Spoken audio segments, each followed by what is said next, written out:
বিসমিল্লাহির রহমানির রাহিম। সবাইকে জানাচ্ছি আন্তরিক ভালোবাসা এবং সেই সাথে জানাচ্ছি আমার সালাম, আসসালামু আলাইকুম।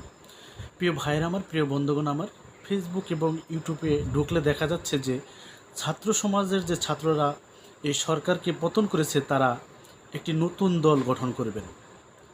এখন নতুন দল গঠন করবে।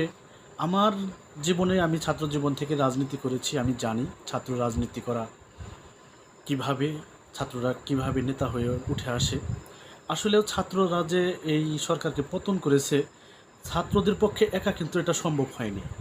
কারণ এখানে ছাত্র দলের লোকেরা এবং ছাত্র শিবিরের লোকেরা প্রথমে তারা মোড়ে মোড়ে যেগুলো ফেসের জায়গা সেখানে তারা আগে উপস্থিত ছিল, তারপর তাদের পিছে পিছে ছাত্র সমাজের লোকজনরা এবং সাধারণ ছাত্ররা এসেছে। আর আমি যতটুকু জানি যে নাহিদ এবং আসিফ ওরা সমন্বয়কারী ছাত্র সমাজের, ওরা কিন্তু ছাত্র অধিকার পরিষদের যে নুরুল হক নুরু, যখন তিনি ডাকসুর ভিপি ছিলেন তার প্যানেলেরই তারা বিভিন্ন সম্পাদকে তারা নির্বাচন করেছিলেন। তখন কিন্তু তারা ডাকসুর থেকে কোনো সম্পাদক পদে বিজয় হতে পারেননি। এবং এই আসিফ এবং আরিফ আরও যারা সমন্বয়কারী আছে, প্রত্যেকজনেই কিন্তু নুরুল হকের নেতৃত্বে গড়ে ওঠা।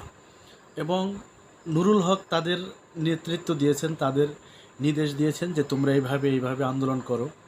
আর এই সরকারকে পতনের জন্য যে মূল চাবিকাঠি ছাত্র সমাজ, এটা বললেও চলবে না। কারণ ছাত্র সমাজের যে দায়িত্ব, তারা মাঠে মনে করেন থাকছে উপস্থিত, কিন্তু তাদের যে যোগানদাতা, অর্থদাতা, এই অর্থটা কে দিয়েছে, কই থেকে এসেছে? আমি যতটুকু জানি যে এই অর্থ জামাত, বিএনপি, ডান বাম প্রত্যেকটা দলেরাই, নেতাকর্মীরাই এই অর্থ যোগান দিয়েছে, ছাত্রদের যোগান দিয়েছে। তাদের টাকা পয়সা যা সমস্যা সব কিন্তু অর্থ দিয়েছে বড় বড় দলেরাই।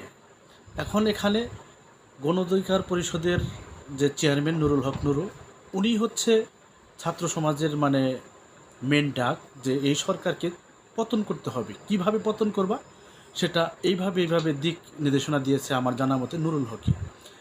এখন নুরুল হক দিয়েছেন, দেওয়ার পরে ছাত্ররা একটু মাথা গুজার ঠাঁই পেয়েছে বা তাদের একটু সুনাম হয়েছে, সারা বাংলাদেশের ছাত্ররা এখন একত্রিত হয়েছে। এখন যদি তারা একটা দল গঠন করে, এই দল কিন্তু সাধারণ সিনিয়র মানুষরা চাবে না।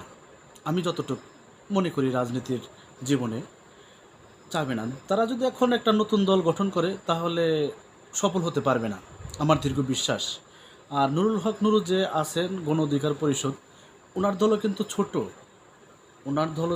ওনার দল ছাত্র নিয়েই গঠন। এখন উনি যদি সংসদ সদস্য আসনে কোনো আসন থেকে নির্বাচন করেন এককভাবে, আমার মনে হয় না যে উনি সংসদ সদস্য হতে পারবেন, কারণ ওনার দল হচ্ছে ছোট। আর আপনি গ্রাম অঞ্চলে ঢোকেন, প্রত্যেকটা ফ্যামিলিতে ঢোকেন, যারা একটু বুঝে রাজনীতি সম্পর্কে, দল সম্পর্কে, তারা কিন্তু আওয়ামী লীগ, বিএনপি, জামাত এবং অন্য দল করে। তার ভিতরে কিন্তু বর্তমানে প্রায় 80% লোকই বিএনপিকে সমর্থন করতেছে, বিএনপিকে ভালোবাসে, আমি যতটুকু জানি।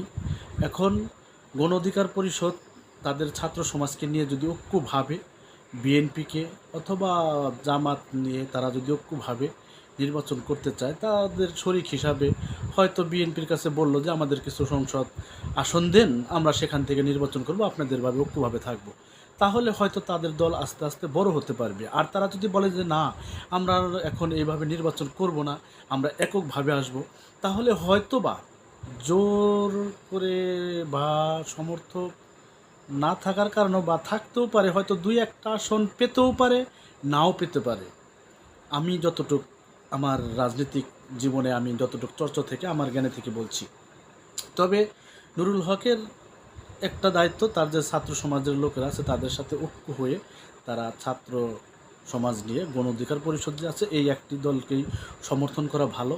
আর ছাত্র সমাজে যদি এখন 2টা বা 3টা গ্রুপ হয়ে আসে, তাহলে এই ছাত্ররা একসময় পৌঁছে যাবে, তাদেরকে সম্মান করবে না।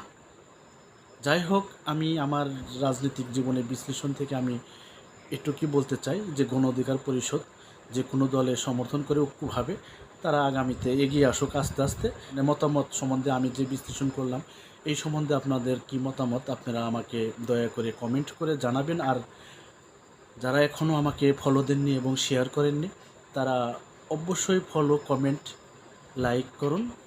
আমাকে আপনাদের পাশে থাকার সুযোগ করে দিন। ইনশাল্লাহ আপনাদের পাশে থাকব। আল্লাহ হাফেজ।